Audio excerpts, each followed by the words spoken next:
Well, welcome everyone. It's great to have you here as part of our Work with Purpose seminar lunch. Today our guest speaker is Ken Blanchard. Probably some of you will know that he became well known in the 1980s with his book, The 1 Minute Manager. I was actually just starting out in leadership roles in organizations, and I found his book very practical and helping me and get established in terms of leadership styles. Well, today his emphasis is Lead Like Jesus.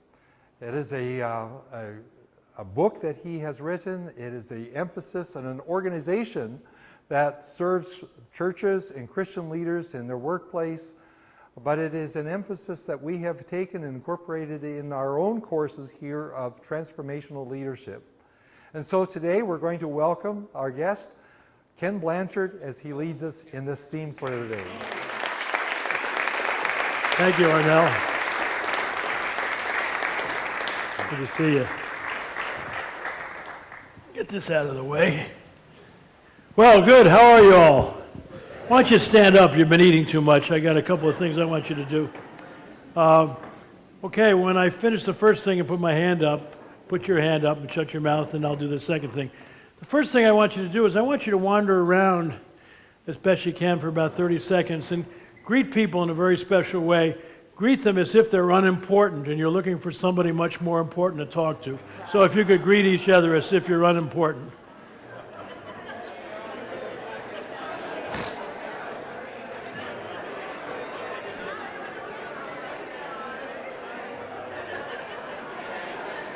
Okay. Put your hand up. Okay, now I want you to go out for another 30 seconds, and this time greet people as if they're a long-lost friend and you are really glad to see them.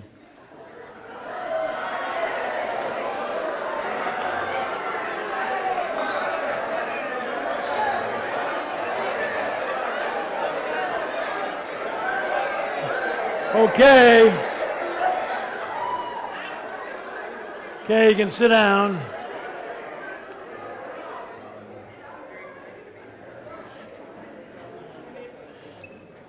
All right.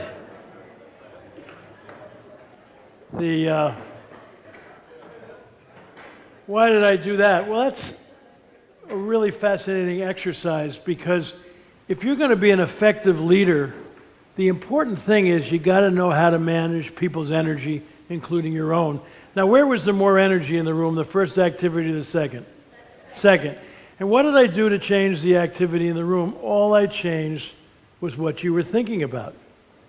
From these are, somebody you don't want to spend any time with, versus a long-lost friend. And all the energy changed. And I don't know how many of you know, if you've got this in your doctoral programs or master's programs, do you know that the computer and the mind have a lot in common? You know what they have in common? Neither the computer or the mind knows the difference between the truth and what you tell it. You put information in a computer, it doesn't say, where'd you get those facts are wrong. What does the computer do? It does whatever it can with the information you give it. We say with the computer what? Garbage in what? Garbage out. Do you know that's the same way with your brain? If you woke up this morning and looked in the mirror and said, you are fabulous, your brain isn't going to say, who are you kidding? I know you a lot better than that. And what's really interesting about the brain is if you put a belief in there, it impacts your behavior.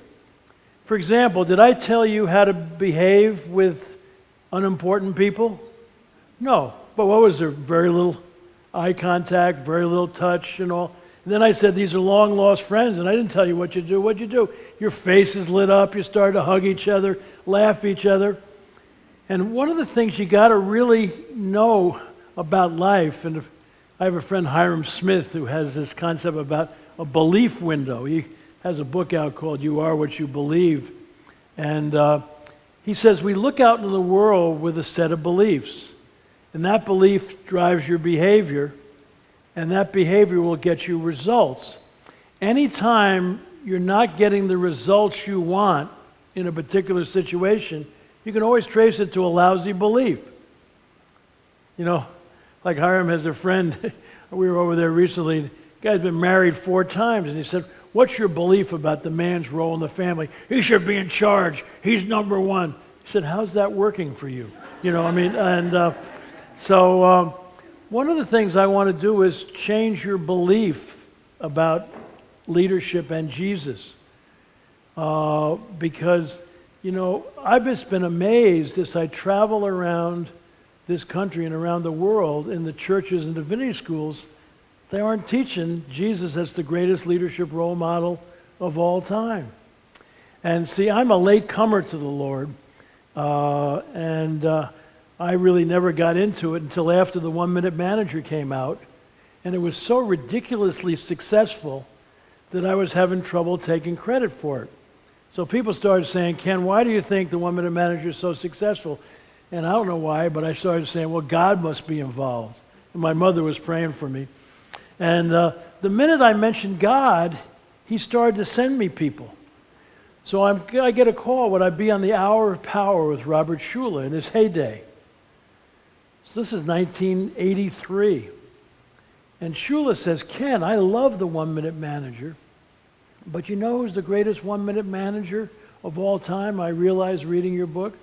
I said, who's that? He said, Jesus. I said, really? He said, yeah. He said, he was really clear on goals. Isn't that your first secret, 1 minute goal setting? He was really clear why he came. And he said, you know, you and Tom Peters didn't invent management by wandering around. Jesus did. He wandered from one little village to another little village. Anybody show any interest, he'd praise them, he'd heal them, you know, and all. Isn't that your second secret, 1 minute praise? Yeah. And he said, if people stepped out of line, he wasn't afraid to give them a 1 minute reprimand. He threw the money lenders out of the temple. He said he's the greatest 1 minute manager of all time. I went, whoa, that's really interesting. And then I started on my journey, you know, spiritually. You know, I get a call, would I be willing to write a book with Norman Vincent Peale? You know, he wrote The Power of Positive Thinking. He ran Marble Collegiate Church in New York for years. I said, is he still alive? I mean, my parents had gone to his church before I was born. He was 86 years old at the time. And so I went to see Norman and Ruth about whether we would do a book together. And they were just amazing. They just wrapped their arms around my wife and I, and they said, the Lord's always had you on his team. You just haven't suited up yet. And so suiting up became the cry. And as I started to move down with these tremendous people in my life, I'm going on a flight to Mexico City, and I was telling them about the Lord puts Bob Buford next to me on the plane. I don't know any of you know Bob. He wrote Halftime, which is a really powerful book. If you haven't read it, Peter Drucker said that he's the most powerful Christian, one of the most powerful Christians in America before Peter died. It was interesting. Drucker was an Austrian Jew who became a Christian. When I found out he had become a Christian from Bob, when I saw Peter the next time, I said, Peter, why did you become a Christian? And if you know him, he had this kind of Austrian accent. He says, there's no better deal. I said, what do you mean? He says, who else has grace? He said, justice, you do something wrong, you get the punishment you deserve. Mercy, you get less than you deserve. Grace, somebody else takes the hit. There's no better deal. And but Buford's next to me, and I go into my wallet to get something out and get a card for him. And in there is this little booklet by Bill Bright, the founder of Campus Crusade, The 4 Spiritual Laws. A friend of mine had given it to me, but I don't remember putting it in my wallet. It wasn't the kind of thing I put in my wallet. I said, Bob, this is here for a reason. First law is God has a plan for your life, Jeremiah 29:11. No problem with that. The second thing I didn't like is it said we're sinners. And I didn't like that. I was telling him for 2 reasons. Number one, I hate labels. I don't know if you've ever noticed, if you say to a friend, you're a sinner, they don't say, thanks for sharing. You know, I appreciate the feedback. You know, they attack you back, see? And then to me, the most absurd thing in the world was the concept of original sin. How does a baby sitting in a crib be bad? So Buford said, Ken, do you think you're as good as God? I said, no. I mean, if that's God, that's got to be perfection. He said, okay, let's give him 100. We'll give axe murderers 5. And he said, Mother Teresa was alive then. She's a pretty good gal. Why don't we give her a 95? He said, Blanchard, you're not bad. You're trying to help people. I'll give you a 75 or an 80. He said, the neat thing about the Lord, he sent Jesus down to make up the difference between you and 100. Now, isn't that a great way to talk about grace rather than talking about, you're a sinner and all this kind of thing? And he said, now don't get too excited, Ken, because you might not dislike the second part of this. I said, what's that? He said, the axe murderer gets the same opportunity as Mother Teresa. It's not about deeds, and so. But so once I, suited up, according to Norm, because they were just surrounding me, and it sounded like a pretty good deal. And then I talked to Drucker, and so I decided I was going to find out about the man, So I got one of those Bibles with the red print, and went to the Gospel. And I'm reading Matthew, Mark, Luke, John, and Acts, and I'm laughing because everything I had ever taught about leadership, Jesus did with these 12 incompetent guys he hired. I mean, you wouldn't have hired that lot. I mean, really, when you really think of them. And he's the greatest leadership role model of all time. And I was doing a Lead Like Jesus program down in Atlanta with John Ortberg. Some of you know John. He's one of my favorite people, and I think a great pastor. And his church is Menlo Park up in Northern California. And I said, John, why would you fly across the country, we're in Atlanta, to teach these people Jesus is the greatest leadership role model of all time? And John's a character, great storyteller. So he says to this crowd, let's just imagine for now, 2,100 years or more ago, you were a gambler. Now, I know some of you don't like to gamble and all that, but let's just assume. Where would you bet your money on lasting? The Roman Empire and the Roman army, or a little Jewish rabbi with 12 inexperienced followers? He said, isn't it interesting that 2,100 years later, we're still naming kids Jesus, Peter, Paul, and Mary, and we name our dogs Nero and Caesar. He said, I rest my case, And so, as I said, as I looked around, found out nobody was teaching it. And so I thought, I guess God has, you can always look at God's plan in your life backwards, much easier than forward. So why did he give me some notoriety and all? Because he knew when I was on his team that I would be able to say and do things that other people, like I was saying, I kid John Maxwell, I say, John, how come I mention Jesus more in my sessions than you do? He's because you're not a former pastor. He said, if I mention Jesus, people's eyes roll. Oh, here we go again. Damn sermon. He said, you do. They go, I wonder where Blanchard's going with this thing, And I asked Norman, should I go back to divinity school? And he said, absolutely not. He said, you have a huge congregation and we don't have enough preachers out there. And so I just decided that we needed to start this ministry, Lead Like Jesus. And we're now in 30 nations. We got like 800 certified Lead Like Jesus trainers around the world. And it's just absolutely amazing. Everybody loves Jesus, but they just don't like Christians.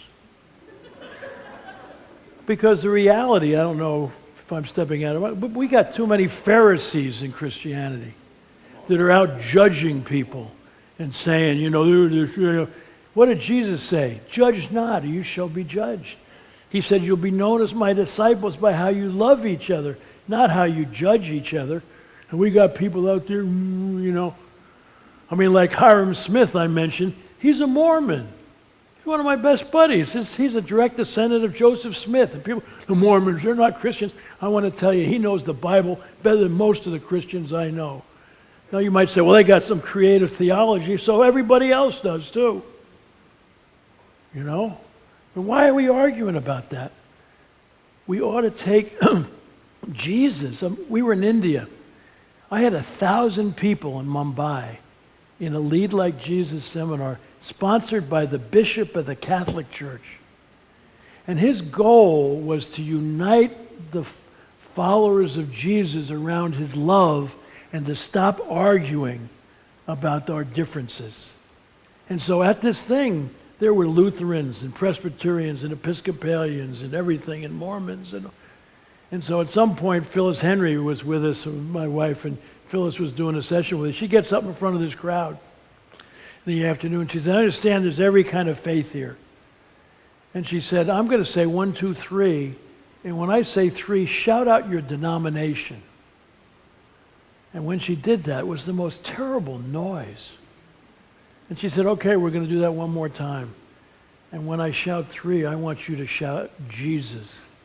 And I want to tell you, 1,000 people shouting Jesus put chills up here.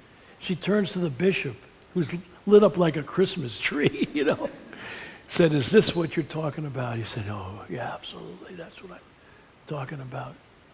And so we have found that through our ministry, the best way to spread the word about the Lord is demonstration, not proclamation. And so in our ministry, we aren't directly trying to convert people, but when they find out about Jesus and how he behaved, then they want to find out more.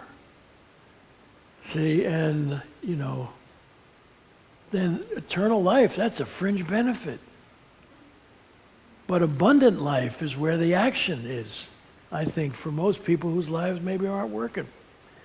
So, what do we teach with Jesus? Well, the first book I wrote about Jesus, I did with Bill Hybels from Willow Creek Community Church, because I found out that they were teaching situational leadership at Willow Creek. And I said, Bill, why are you doing that? He said, Jesus was a situational leader. And so we wrote this book called Leadership by the Book. And when we were planning the book, and we wrote it with Phil Hodges, who helped me start Lead Like Jesus, he said to me, Ken, what's your biggest disappointment in your work? And I said that more people don't use it. Because, it's really nice that, people get up like he did and said, I've read the 1 Minute Manager and all that, and when people tell me, I try to be nice about it and all, but I want to say, have you ever used any of it? Because I go around the world and I ask people, how do you know whether you're doing a good job? The number one response I get? Nobody's yelled at me lately. No news is good news. Leave alone zap is the number one management style around the world. You give somebody something to do, you leave them alone until they screw up, and you fly in like a seagull, make a lot of noise, dump on everybody, and then fly out. And so they're not using it. And Bill said, Ken, because I think you're like me, you've been spending most of your time teaching people beliefs, in their head, and then trying to work on their behavior, but you left a couple of things out. And I said, what's that? He said, it begins in the heart. And what does it say in the Bible? Protect your heart. Why? Because it's the main wellspring of life and all. And so what we are in our teaching, and it's really powerful, we teach people first about the heart, which is your character, which is asking the question, are you here to serve or be served? And then we go to the head, which is what are your beliefs about leadership? And that exercise was really about the power of beliefs, because they are powerful. And then the hands are, what do you do now that you have in your heart that you want to lead like Jesus and be a servant leader? And you have in your head, you understand it, what's it do for your behavior? And then the final thing that we got in there that a lot of people hadn't thought about is, what do you do on a daily basis to recalibrate who you want to be in the world? What are your habits? Because if you don't have some disciplines, like how you enter your day and how you maybe end your day and all, how are you going to continue to be who you want to be in the world? So what I like to do is just kind of give you a quick overview of those 4 areas, and we gave you a copy of the book. And my hope is that in Bethel that they would want to teach Lead Like Jesus as foundational before they do any other leadership training, because everything else fits into it, if you really look at it. And those of you running churches that, you do, we've taught everybody in our congregation about leading like Jesus. And remember, when we talk about leadership, a lot of people say, well, I'm not a leader. Well, because they think that leadership is about a position. But let me ask you a question. Think about who impacted your life the most. If you think about somebody in your life that you look back and say, boy, one or two people really impacted, just think about that a second. Okay, how many of you, if you were thinking about it, thought about a manager or an executive in an organization? Now, what did you think about? Mother, father, grandfather, grandmother, uncle, neighbor, coach, and all. See, every one of you have life role leadership positions. As parents, as spouses, as friends, as members of the community. You don't have a position, in the traditional organizational position. And some people have organizational. So that when we talk about leading like Jesus, we're talking about how do you influence and impact other people as you interact with them. Whether they're your child, whether they're your spouse, whether they're a friend, whether they're a colleague, whether they're a church member with you, or what have you. And we're doing a whole sermon series at our church on ripple effect, which is how do you ripple out the love of Jesus into all of your interactions as you go on. And the subtitle is the ripple effect, influencing like Jesus. Okay? So let's start with the heart. The heart issue is, the question is, are you here to serve or be served?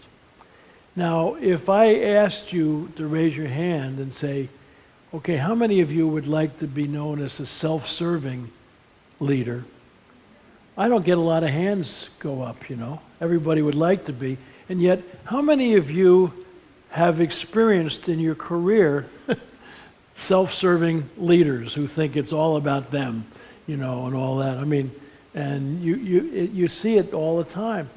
And so I think everybody's intention is that they would love from their heart to be here to serve. And what did Jesus say? See, remember when John and James' mother comes to see him, and say, can one of my sons sit in your left hand, one in your right hand in your heaven? They think it's a hierarchy up there. And after Jesus said, it's not for me to grant, and here's the rest of the disciples a little upset, because they beat him to the punch. They would have liked to got in there first. And he said, that essentially, the Gentiles lord people over, they use power and authority. Not so with you. I mean, how many different times did he say something? If you want to be first, you need to be last. If you want to, lead, you need to follow. Even I have come to serve, not to be served. Imagine God as a servant leader here for us, because that's the reality.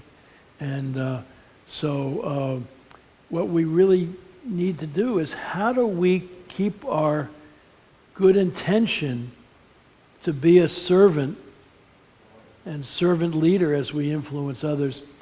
We started a 12-step Egos Anonymous program. And some of you probably know about Alcoholics Anonymous and Overeaters Anonymous and all. Because the biggest addiction in the world is the human ego. Because there's two ways that our ego get in the way and get us off of purpose. One is false pride. When you come from a more than philosophy, you think you're brighter than, you're smarter than, you're quicker than, you're this, and you're looking down on people. It's a more than philosophy. And everybody knows that that's the egomaniac, and they know that that's an ego problem. But there's another ego problem. You know what the other ego problem is? Fear and self-doubt. And a lot of people say, gee, I didn't know that was an ego problem. But when you're fearful or doubtful, what are you focusing on? Yourself or other people? You're focused on, and all this kind of stuff. So what we first got to recognize is, first of all, we all have ego problems, okay? And so what I want you to do for a few minutes at your table is we're going to have a little Egos Anonymous meeting at your table. And if you know that, it's kind of voluntary. And so you don't have to participate. But when you get the urge, I want you to tell your group when it's your turn. And it'd be nice if you stood for your group. But tell us in the last 48 hours an example of when your ego got in the way, either with false pride, when you think you're better than that, you know. I mean, you get home late and your wife said you could at least call. What do you think I've been doing all day, you know? Man, that's a big ego thing. Or, you know, a fear or self-doubt thing, you know. I mean, I just got this promotion, I don't know, you know, and all this kind of thing.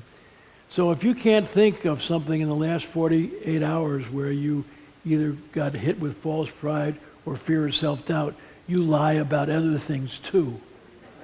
Okay, so let's have little Egos Anonymous meetings at your table.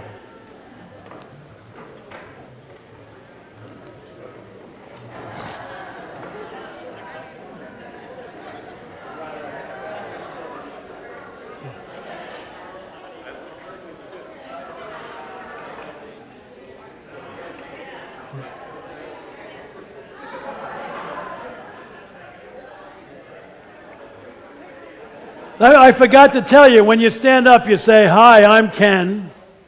Okay? And then what will you all say? "Hi, Ken." And then you say, "I'm an egomaniac." And then the last time my ego got in the way was, and then you give your example, okay?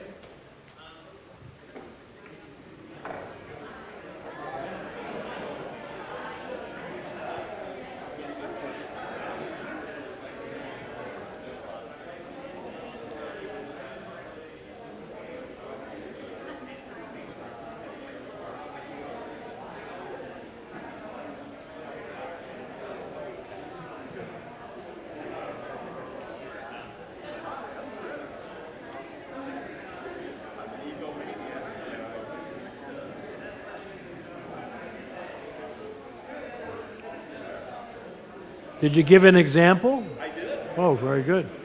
That was a quick example.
Okay, let's just let the person talking finish and then we'll come back together. But finish if you're on your feet.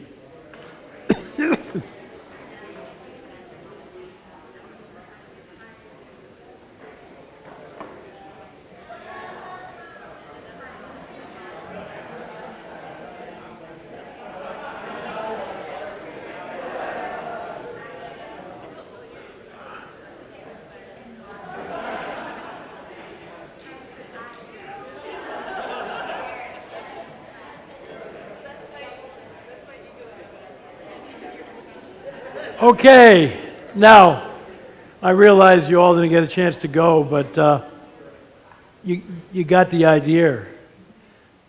Did anybody have any real trouble once you started thinking of some time in the last 48 hours when your ego is? Why is that a reality? Why? Because we all fall short of perfection.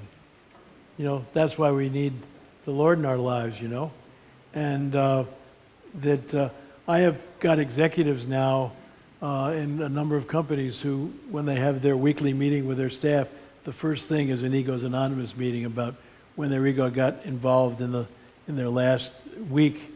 And they say it just brings them so close together because it's really interesting. A lot of people as leaders don't ever want to show their vulnerability. And I wrote a book with Colleen Barrett, who took over Southwest as president when Herb just stepped down. And she's a great saying. She said, people admire your skills, but they love your vulnerability. Because everybody knows you fall short. And if you kind of walk around acting like you're perfect, you know, you're in big trouble anyway. So we always start our training significantly, and there's other things we do with the heart, but we also try to teach that what's the way to overcome false pride. It's humility. And what is humility? People with humility don't think less of themselves. They just think about themselves less. A lot of people thought people who are humble, that's a weakness. No, it's not at all. It's just that they don't think less of themselves. They just think about themselves less, you know. And then what's the thing to overcome fear and self-doubt? To trust the unconditional love of our Father. I mean, because He just absolutely loves you, no matter what. And that's a really fabulous thing. But we get into that, and it's a really a powerful way to start. Most people have never been at training that starts with your character and with your insides and all that kind of thing. So we move out. What we've done with the habits thing now is that we realize that there's two kinds of habits. One is the being habits, which is how do you reinforce your belief about your relationship to the Lord and your desire to be a servant, and then the doing habits. And so we put the being habits in between the heart and the head. And the being habits are really interesting because when I work with Bill Hybels, he said, let's just look at some of the things that Jesus did to recalibrate who He wanted to be in the world. You know, how did He stay strong? Because He was, remember, both God and human, so He was tempted and all that. Solitude. You know, solitude was really important. He went off for 40 days after he was baptized. That's a lot of solitude. But he went off after he found out that John the Baptist had been killed, probably to deal with grief. He went off by himself after he fed the crowd of 5,000, probably to deal with pride. You know, and my favorite one is he's doing a lot of healing one night, and and people are really getting excited, and he, I think, heals Peter's mother-in-law that night. I don't know, whatever. But the next line in the Bible is, early the next morning, Jesus went off by himself to a solitary place to pray. And when the disciples woke up, here's a crowd waiting because they spread the word about Jesus' healing and all. They're, where is He, you know? And they ran to get Him. And they said, they're waiting for you. Did He care about those people? You're sure He did. But what did He say? No, let's go to the next village so I can preach. For that is why I have come. You get that, the purpose, you know? Because I think if you don't take some quiet time to think about who you want to be in the world, you're going to be at other people's demands. If you don't know who you are in the world, other people will use you. And it wasn't that they weren't important, but His main purpose was what? To bring the good news to the world. And what did He combine with solitude? Prayer, you know, which kind of goes as part of that. Then I was always amazed when I first read through the Bible when Satan was tempting Him. I thought, man, he could have flipped him off, you know. Yeah, get out of here, you know. I'm number 2 at a minimum. But every time, what did he do? He said, it is written. He knew the Bible. So study of scriptures is part of that thing. Also, another thing is he had a small group that he could be more vulnerable with. Do you have a small group that you can be more vulnerable with than they can? And then the final thing, which we now put in the center, is he trusted the unconditional love of his father.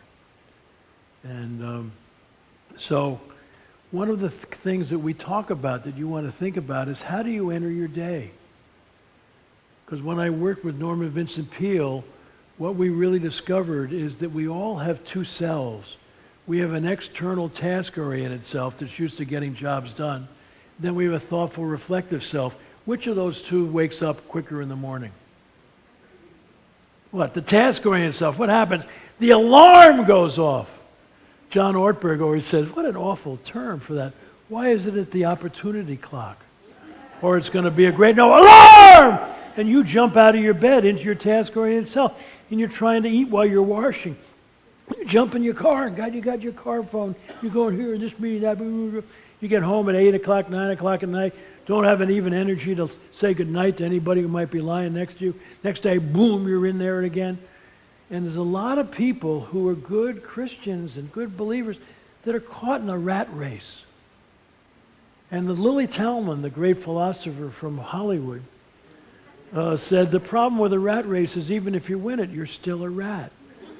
And so one of the questions you got to do is have some time to enter your day slowly. And people say, oh, another thing on my schedule.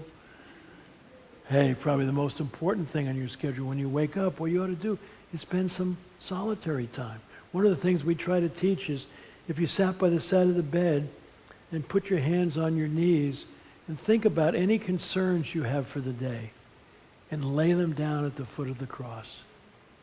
And after you went through that whole thing, then put your hands in an upward thing and shut your mouth and listen.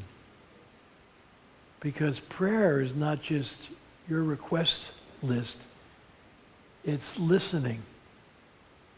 And you know, you can always tell when God's talking to you because you're going to think of something you never would have thought of yourself. And the second litmus test is, would the devil want you to do it? You know, so why did I volunteer to be the interim pastor? They call me coach at Rancho Bernardo. I'm, quiet. And all of a sudden I get, why don't you be the interim pastor? Where did that come from? I got a lot of other things to do. And I said, well, that's interesting. And then I wrote a note over there. I said, I don't know whether anybody buy this, but what do you think? The staff said, wow, that would really be fun. And somehow we got to pie the presbytery. That was really a task. But you need some quiet time, both to lay down your concerns and your things, and then listen. And that's those are the being habits. So we talk a lot about that. And in our training, we have people get up and find a quiet place, and maybe it's walking, and just take a half an hour. And you don't have a phone, nothing to write with, you can't talk to anybody. And I want to tell you, some people are so uncomfortable. They've never spent a half an hour by themselves. And so we give them a chance to experience solitude and what that might be like so that they can, because most people, all the prayers, it takes me 2 minutes to tell God all I want. Well, then that gives you more time for him to talk to you. And so we look at the being habits. Then we get to the head, and I'm giving you an overview of the whole thing, but it's really it's a 1.5 day thing that people go away blown away because they've never had training like this. We go to the head and we say, what are your beliefs about servant leadership and how Jesus led? And when I go out in industry and I talk about servant leadership, people think I'm talking about the inmates running the prison or trying to please people or some religious movement. They don't realize it's the only way, and I'm going to repeat that, the only way to get great results and great human satisfaction. Why? Because there's two parts of servant leadership. There's the leadership part of servant leadership, which is, what is your purpose? What business are you in? What's your picture of the future, which is your mission? What will happen if you do a good job at what you're doing? And then what are your values that should guide your journey? And then you can put goals under that. But see, that's the leadership part of servant leadership. Leadership's about going somewheres. So you have to have a sense to go. And I'm amazed the number of organizations, churches and all, don't have a clear vision. You know, don't know what business they're in. They don't know what they're trying to accomplish. They don't know what their values are. You know, we've revisioned our church so that our purpose is to worship God by reflecting the love of Jesus as we interact with others. And then our picture of the future is that we want to be a church that worships together. We want to be a church that joins in where God is already working. We want to be a church that envelops the community. And then what's the last one? Can you remember? What? Sharing life together. I mean, so those are the four things that we want to do. And then we have four values, you know. Duh. What do you think is the first one? Love. What do you think the second one is? Grace. Then integrity, and then community. And it's just amazing. We got it all printed out. It's in the pews in the church, and people take it to meetings and say, okay, are we living according to our vision and values? And then you can put goals on there. So that's about direction. That's the leadership part. Now, once that's clear, how do you get to the servant part? You get to the servant part by turning the pyramid upside down. What does that mean? It means the head pastor is at the bottom of the hierarchy. The head of the graduate programs at the head of the business at the bottom of the hierarchy. Who's at the top? The people who interact with whom? Your customers. And all the energy is moving towards them. And your job is to serve. See, when Jesus washed the feet of the disciples, what was he doing? He was symbolizing how to implement what he was teaching. Now, he had a slow group, so it took them a while to get the vision and the values and all. Isn't that right? I mean, so finally, when he knew he was going to be gone, he went down. I mean, and people of position don't do that. See, now a lot of people say, well, if I become a servant leader, aren't I going to lose my position? What's the first thing Jesus said when he got up after he washed their feet? You call me teacher, you call me Lord. Rightly so. But just as I have done for you, do for others. And one of the problems in our faith is we got too much hierarchy. See, because he didn't come to establish a church, he came to establish relationships. You know, and it's okay to have a hierarchy as long as the responsibility of the hierarchy is to make sure vision and values and goals are clear. It doesn't mean you don't involve other people. But once that's clear, baby, you're at the bottom. You're on your knees helping everybody else who's got their their job. And that's powerful stuff. And people say, well, do you know any companies that do that? Only the leaders in all the fields. Chick-fil-A in quick service, Southwest Airlines in airline business, Nordstrom's in retail, Disney in entertainment, Wegmans in groceries, Synovus in financial services, all number one in their field. I'm working on a book now called Duh. Why isn't common sense common practice? Duh. You know, I've done a couple of duhs to the presbytery, you know. Duh. You got to be kidding me, you know. Why would you do that? And why isn't common sense common practice? But where it is, they dominate. I'll give you an example. In most organizations, when you're a customer and you got a problem and you talk to a frontline person, do they solve your problem? No. They quack like a duck. Quack, quack, quack, quack. It's our policy. Quack, quack. I just work here. Quack, quack. I didn't make the rules. Quack, quack. Do you want to talk to my supervisor? Quack, quack, quack, quack, quack. You know? Where if you're working in a servant leadership organization where they turn the pyramid up, you're talking to an eagle. because they're allowed to bring their brains to work. And my favorite Southwest story that I always tell, about a year and a half or so after 9/11, I didn't even know Herb and Colleen at the time. When I travel, I put this thing around my neck. I call it my geezer pouch, you know. When you get older, you forget things, and and you've got to. So I go around the airport. I got my license, I got my passport, I got my itinerary, my ticket. What do you need here? So one day I loaded my geezer pouch, and I left it on my desk. And I'm pulling in the airport in San Diego, and I realized, my God, I don't have an official identification. They're a little uptight. It's only a year and a half after 9/11. So I got to get on the plane, see. So I didn't have time to go home, so I ran into the bookstore. The only book I have my picture on the cover is I wrote a book with Don Shula, the Miami Dolphins coach, and it's called Everyone's a Coach, and they took our picture in Miami Stadium. So I went to the bookstore. Luckily, they had a copy. So I bought it, and fortunately, the first airline I had to go to was Southwest. See, and the guy, I'm checking a bag, and he said, "Could I see your identification?" I said, "I feel badly." I said, "I don't have a license, I don't have a passport. How's this?" And I held the book up. The guy looks out, he shouts out, "This man knows Don Shula! Put him in first class!" I mean, they didn't have first class. They didn't even have business select then. And they're high-fiving me. "Oh, you guys know Shula, yeah, And so there's an older guy there who says, "I know the security guard's upstairs. I can get you through," which he did. So I told Colleen and her when I met her, I told my story. They said, "That's great because we let our people bring their brains to work." He didn't assume you had superimposed a picture on that book to get by him. Plus, the bigger deal is whether you have weapons, And so, now the next day I had to fly somewhere else in another airline. They hadn't overnighted my license to me yet.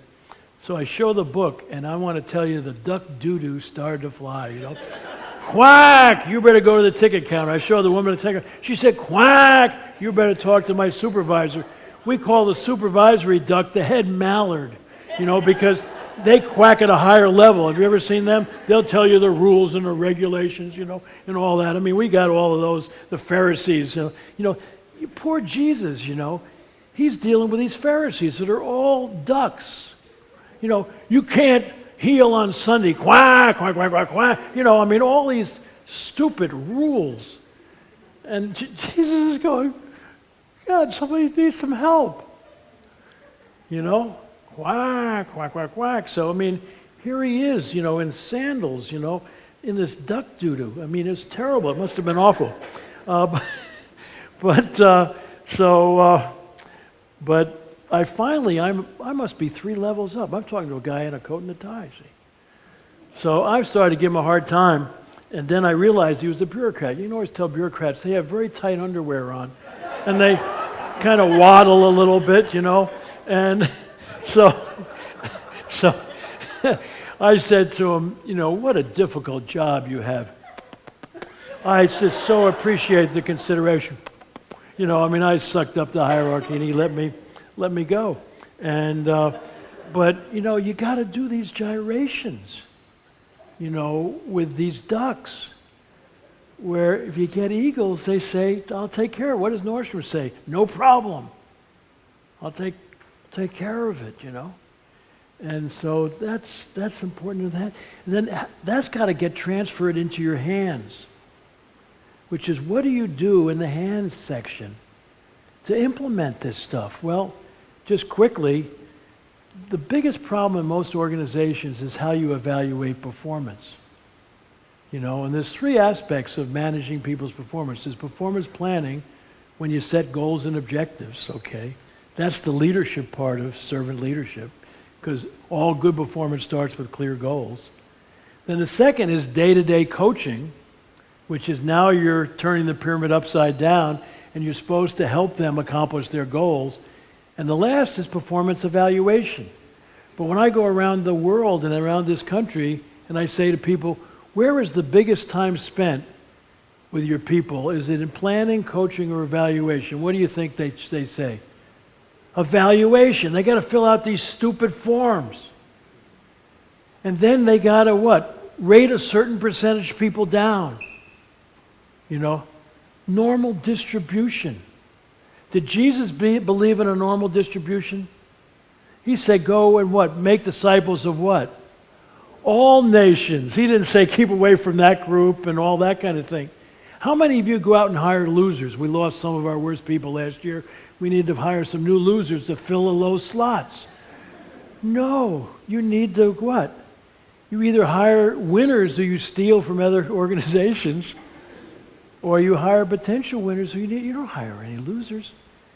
And so what is the main role? Your main role is, once goals are set, to turn the pyramid upside down, and your job is to what? Help them win. I got in trouble. I was a college professor for 10 years. I was investigated by some of the worst, faculty committees, because at the beginning of the class, I always gave out the final examination. They said, what are you doing? I said, I'm confused. They say, you acted. I thought we were supposed to teach these kids. You are, but don't give them the questions in the final. And I'd say, not only am I going to give them the questions in the final, what do you think I'm going to do all semester? I'm going to teach them the answers. So when they get to the final exam, they get A. Life's about getting A's, not some stupid normal distribution curve. I mean, why wouldn't I want, and you get these professors, we got to make sure that some of these people, who do they think they are? We got to sort these people out. Get a life. God, they hated me at Cornell when I was on the board of trustees. We probably get the top 5 or 10% of the selections in the country, and then they want to break them into a normal distribution curve. I jumped up and down and screamed and yelled. Come on, give me a break. Why wouldn't you want people to win? I didn't give easy exams. It wasn't true, false, multiple choice. It was a tough exam. And they finally backed off because I said, why don't you test my students against anybody else at this university around the country who's taken this organizational behavior course, which I thought I'll match them against anybody. They all wouldn't do it because they know my students would kill the exams because I would give them the exam. And why not? See, and that's what the hands thing is all about. How do you help people win? Servant leadership is not about maintaining your position. It's about opening your hands and saying, how can I help? What can I do to help you win? That's what it's all about. And so that's a really powerful thing. And then, okay, now, if you end with the doing habits, what are we trying to do? Well, what are the doing habits? They're the behaviors of what? Love, grace, forgiveness, encouragement, community, kind of things that Jesus taught. And the big question is, how do you treat other people? Do you treat them with love? Do you give them grace? My wife always says people are doing the best they possibly can given their present level of awareness. So she always gives people grace. And what about forgiveness? If you're angry about somebody that did something to your life, is that hurting them at all? No. Let it go. Get rid of it. Forgiveness. Is that a powerful encouragement? Supporting people, encouraging them, catching them doing things right, all that. And then what? A sense of community. What can you do to build community? And so what we try to do in our training is show you exactly what Jesus did in all of these things. Because, he understood all of this. And he turned the pyramid upside down and all. We trained 1,500 people in Ghana last year.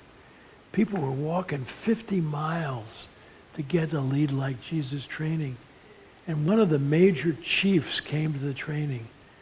And the people that knew him and were part of, they couldn't believe he showed up. And we end our training having people get down on their knees and wash people's feet, in places where we can't get buckets and all. We have shoe brushes and have them shine each other's shoes. And when they saw the chief on his knees washing the feet of some of the people that were part of his community, it blew his mind.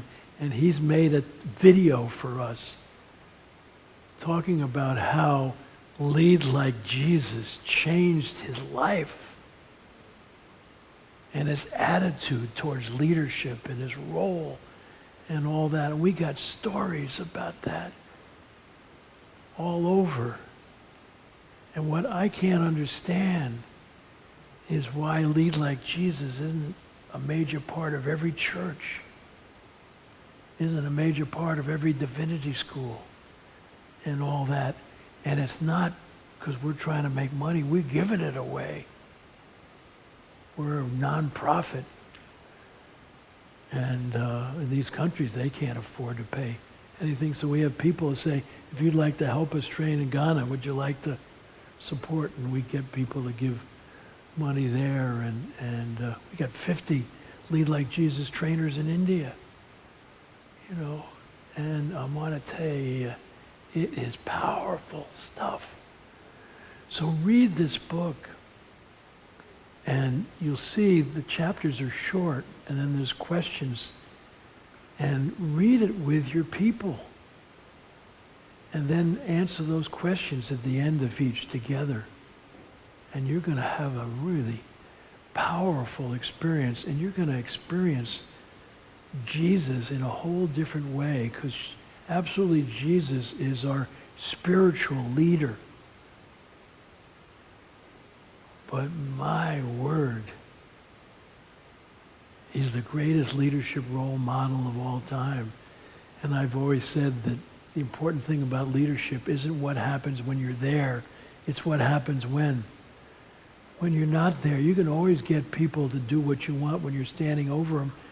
The big question I ask you as parents is, what are your kids doing when you're not there? That's going to tell me about your role as a leader.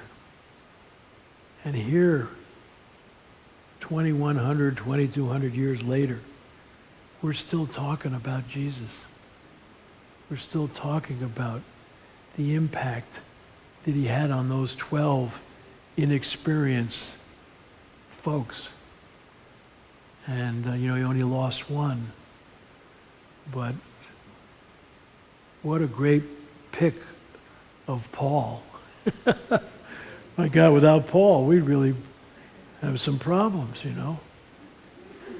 And so a pretty good selection process. And so it's just so powerful. So what I'd like to do, because they say you can stay here supposedly if you don't have to run off, is I'd love for you, just at your table, to think of, is there any questions you want to ask me about anything I've said or anything we're doing? I think it's always best just to chat a little bit, and then let's go around. We'll see what kind of questions pop up from you. All righty? Well, Ken, I work for the government, and I could give this book to my supervisor who's not a Christian, and she would read it and probably take a lot of things out of it and put it by your mouth. I think she would take a lot of this and put it into practice. He said he works for the government, yeah. But how would you take something like this, and I haven't read it yet, obviously, how would you take the things in this book and be able to turn it into something that we could all use in our business life? Well, one of the things that you can do is you don't have to mention Jesus, but you can talk about the heart, and are you here to serve and be served, and ego's anonymous, and that kind of thing. And then you can talk about the head, the two aspects of servant leadership, and the hands, and all those kinds of things. And it's amazing, because I do go into places where, I was one company says, no, I don't want you to talk about God much. And I said, well, I don't really talk about God much. I usually just talk about Jesus. But so really toned it down, talked about the same concepts I've shared with you. It was amazing. The number of people came up and said, boy, thanks for sharing the gospel, you know. And so you don't have to beat them up, but the concepts apply, you know, because like Herb Kelleher and Colleen and all, they couldn't, you know, say we're going to lead this company like Jesus and all, but the concepts applied. They didn't initially know it all came from the Bible, but I kind of helped. It's really amazing when people who have a concept that really is powerful, works, you can always find it in the Bible. I haven't been able to find anything that's powerful that you can't find in the Bible. And so I think if you're just, like in our company, we have 320 people, and we have every faith and non-faith. I'm the chief spiritual officer. That's my title. And I leave a morning message to everybody every day. And I do three things. One, I tell them who we ought to send our love and our prayers to. And because people tell me if a mother's sick or a son or what have you, we have so much data on the power of prayer and love to people who are hurting. And nobody objects when I say, you know, send our love and encouragement and our prayers, you know. And then I praise people of all the things I've ever taught over the years. The one I would hold on to is catch people doing things right and accent the positive, you know. And so I praise people. And then I leave an inspirational message on something. I got a letter a while back from a guy from New Zealand that I met in the airport in Kenya. We were took our family on a safari. And I sent him some books, and he wrote me a note. And I left it as a morning message. He said, Ken, and feel free to steal this line for your programs and all. He said, Ken, you're in the business of teaching people the power of love rather than the love of power. Now, isn't that an amazing statement? Because I think that's what Jesus was doing. He was teaching us the power of love, not the love of power. Because the love of power is self-oriented. And so, you know, if you behave like Jesus, you don't have to mention it. And people will come up and say, I've been watching you.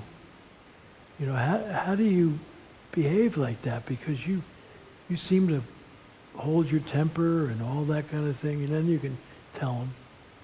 Okay, Ken, I have one from Charles here. Yeah. Hi. If we establish Jesus' leadership style as servant leadership, but then we also see that Jesus affirms himself as the leader of the church, the head of the church, and the builder of the church, in what ways can we observe Jesus' servant leadership style still leading us in today's church? How can we see Jesus as the servant leader of the modern church? Well, I think he understood the relationship between vision and direction and implementation. And I think the way you can do that is to make sure that everybody understands what business you are in your church, what you're trying to accomplish if you do a good job, and what your values are and all that. And then, you know, you're wandering around, you know. I mean, pastors who hang around in their offices are ridiculous, you know. I had to close one pastor's, John, he had a bathroom in his office. I had to lock it up. Because at least if he went to the John, he had to go down the hall. You know, I mean, and so what did he do? He managed by wandering around and being there for people and all that. Once you're clear on what the thing then is, how do you really get around there? And it's not about you. I mean, at our church, they don't quite know what to do sometimes with me, but I told the congregation, you're not the customer. You're part of the team. The customers are out there. You know, we're not in here to serve you, even though we want to, you know, share life together, you know, and worship together and all, but we want to get out there, so constantly remember what we're doing. Okay, got one more here.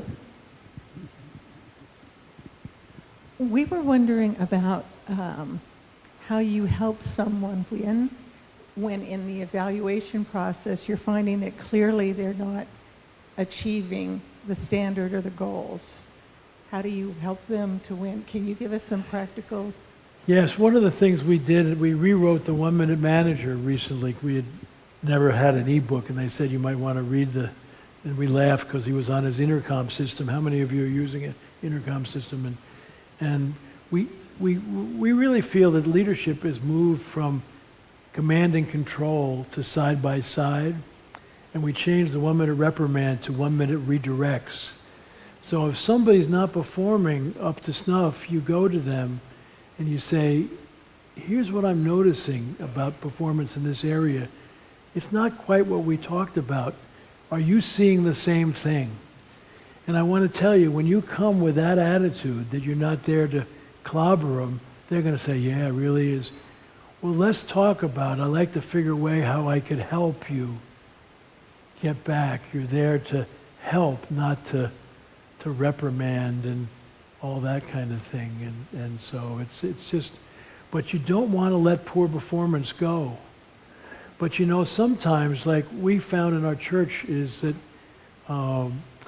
if you all haven't taken there's a wonderful outfit called the Best Christian Workplace Institute, and they have a questionnaire that they can give to all your staff and all to find out what your culture is.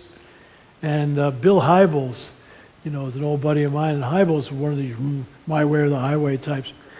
And people were pushing him to take it, and he took it.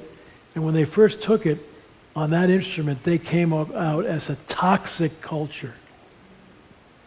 And it was this tough on Hybels, and he went and finally said, hey, I got to take responsibility for that, and we're going to work on this. And they've, in a 4-year period, now they get the highest rating. And Bill's made a film that they use when they share we've given it to everybody in our church, and we found out where we are, what we need to work on and all. And Bill says there are culture builders and culture breakers or busters. And we had to share some people on our staff with the competition, because we had some people who were culture busters, you know, Christians and all, but you know, just were not building the thing the way we need. And sometimes you have to make some hard decisions on that and share them with the competition. Send them to another church. Yeah, another question. Anybody want to jump in at this point?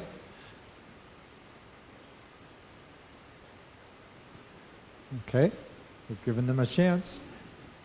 You got them all answered, huh? Let me just, if that's it, end with just a couple of comments, you know, is that one of the big ego issues, and you see this in this election and all, but some people think that their self-worth is a function of how much money they make, how much power and status they have, and their recognition. And if you think that's what your self-worth is, the only way you keep your self-worth up is to get more of those. And you see that, okay? And they're focused on success. And God didn't think there was anything wrong with making good money. He didn't think there was anything wrong with you getting recognized for your efforts. Nothing wrong with having power. But he didn't want you to think that's who you were. And what is the opposite of success? It's really moving towards significance, eventually to surrender. But what's the opposite of accumulation of wealth? It's generosity of time, talent, treasure. And I wrote a book with Truett Cathy for Chick-fil-A called The Generosity Factor. We added a fourth one, touch, reaching out for people. What's the opposite of recognition? It's service. And what's the opposite of power and status? It's loving relationships. And which is a really powerful thing. And what we have found is that if you're focused on success in determining your self-worth, you're never going to get to significance and eventually never get to surrender in the relationship with the Lord. Okay?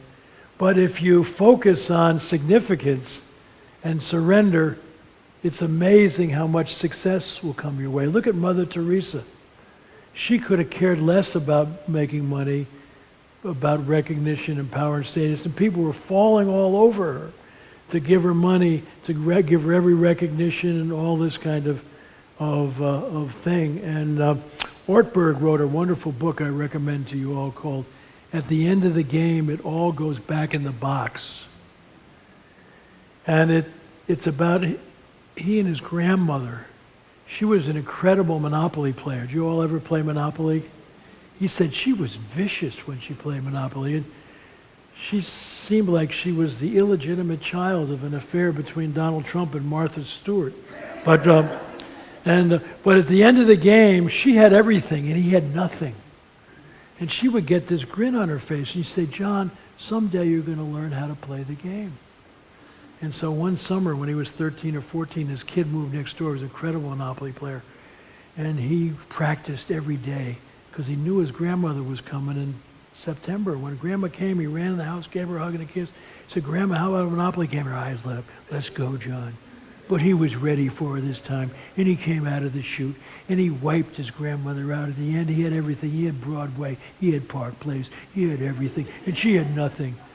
And she got a great grin on her face. And she said, John, now that you know how to play the game, let me teach you a lesson about life. He said, what's that?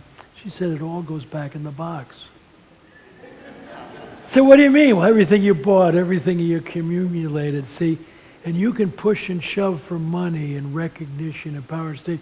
Baby, when you die, it all goes back in the box. The only thing you get to save is your soul, and that's where you store who you loved and who loved you. You know, and I love the ending of Ghost. You know, I know some people say it's a little way out for us Christians and all, but it was this guy gets killed by a supposed friend. He gets to stay to protect his girlfriend through Whoopi Goldberg, who plays this character, kind of a clairvoyant. But at the end of the movie, though, he's avenged his death, and he and Molly, Demi Moore, and Whoopi, Oda Mae, and Sam are up on the top of Molly's apartment. And this light comes towards them. And Oda Mae says, they're coming for you, Sam. And he goes and stands in front of Oda Mae. He said, your mama would have been proud of you. And then he stands in front of Molly. And if you ever saw that movie, he never told Molly he loved her. She would say, I love you, Sam. And what would he say? Ditto. And now, with tears going down his eyes, he says, Molly, I love you. I've always loved you. And she's crying, and she says, ditto. And he goes to face the light, and he stops one last time. And he says, Molly, the remarkable thing about this is you can take the love with you. And that's all you're taking out of here. And I want to tell you, I read that book of Ortberg's and finished it on Thursday, and our house burned to ground on Sunday in the 2007 fire. And I want to tell you, that was amazing, because he had an exercise that I put on my morning message, and you might try it. You got 2 piles of Post-its on your desk, and you're thinking of going home. One says important forever, and the other says temporary stuff. Put a Post-it on everything you see, your desk, your computer, your secretary, the Coke machine, the receptionist, your car, when you get home in the garage, you know, your bicycle, your gloves. Where do you put your Post-its in the house? And I got all kinds of emails and calls from people saying, Ken, what a powerful thing. Because the only thing that's really important is who you love and who loves you. The rest is temporary stuff. And 4 days later, we lost 25 years of temporary stuff. Margie and I were down in Florida. And when we finally let us into town, and we walked down our driveway, it looked like they had cremated the place, including our cars. And I want to tell you, with that perspective, it all goes back in the box. Margie said, one way to get rid of a lot of stuff. And you know, one of the things, just tell you one other thing, we had a memorial celebration of our house. And over 100 people showed up. And they told stories about their times in our house. And some people had come for 3 days and stayed for 3 months, and we had forgot about that. And there's a sign in our house that our people in the company made. It says, the Blanchard Inn.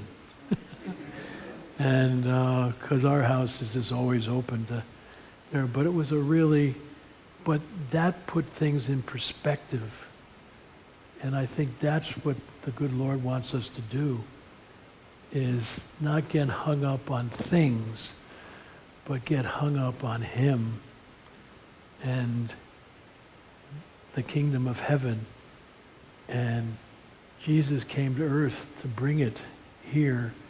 And our job as His disciples is to bring the kingdom of heaven to people we meet through love, grace, forgiveness, encouragement, community. And that's what's powerful. There's no leadership training more powerful than looking at Jesus and seeing how you want to impact people's lives. So it's great being with you all. Join me in thanking him.